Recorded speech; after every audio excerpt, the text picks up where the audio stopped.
Gusto mo bang mamamalimos siya sa iyong pagmamahal? Ibulong mo lamang ito sa isang basong tubig upang siya ay mamahalin ka ng lubusan. Hello mga guys, kumusta kayo? Panibagong araw, panibagong video na naman tayo. And sa araw na ito, isa na naman video ang aking ituturo sa inyo na simpleng gabay o simpleng pamamaraan na makakatulong sa atin. At bago ang lahat, gusto ko lang mag-disclaimer sa mga taong hindi naniniwala at hindi gusto ang mga kagaya nitong video. Please skip this video at maghanap kayo ng videos na gustong gusto nyo dahil ang video na ito ay para lamang ito sa mga taong naniniwala and gusto mag-try. Sa lahat po ng mga nagko-comment dito sa aking video dito sa loob ng aking channel, mag-ingat sa lahat ng mga nagre-reply sa inyo na dinadala kayo sa kanilang WhatsApp in Imo app upang makaiwas po tayo sa scam. Ngayon po, ituturo ko sa inyo paano siya mamamalimos sa iyong pagmamahal. Ikaw ba ay isang tao na nagmamahal na para bang ikaw lagi naghahabol sa kanya? Siya ba ay nanglalamig sa inyo? Na nararamdaman mo ba na parang binabaliwala ka na niya? Gusto mo ba na siya mismo ang mamamalimos sa iyong pagmamahal? Gawin mo ito para sa kanya upang magiging masaya ang inyong relasyon. Ito ay pwedeng gawin sa parehasang kasarian, babae to babae, and lalaki to lalaki. And siyempre naman sa ating babae at lalaki na mag-partner. And dito po ay kailangan natin dito, ng ating gagamitin is kailangan lamang natin dito ng isang basong tubig na malinis yung naiinom. At dapat po ang baso na ito ay katulad po nito. Babasagin po dapat.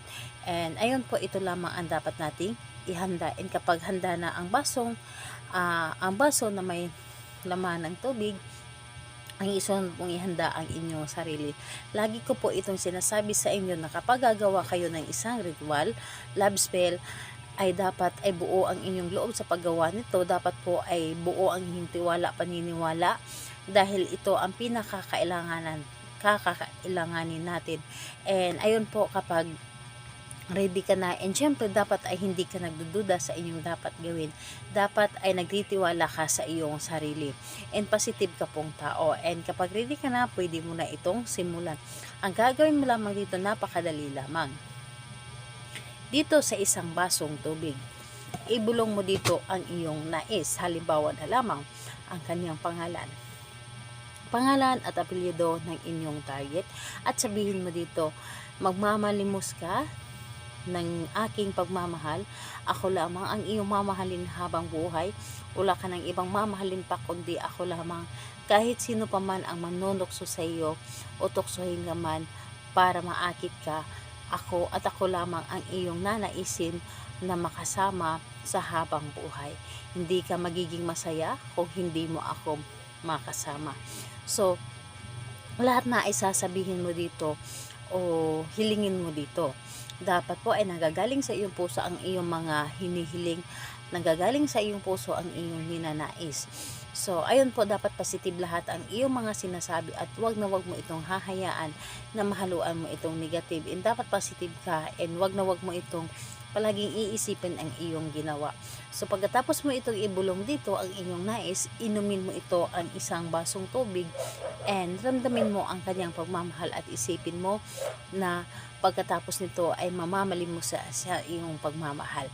So ayun po, pagkatapos na inumin ito, hayaan mo na nakusa itong gumana. And dapat kapag inumin mo ito ay gawin mo ito sa umaga. And kung maaari, humarap kayo sa may silangan. Hilingin mo dito, doon ng buong puso ang iyong ninanais. So, ayun po, kahit anong araw at oras naman pwede mo itong gawin, pero dapat po ay umaga sa may silangan po dapat. So, ayun po, salamat po sa inyo. Bye bye everyone. God bless us all.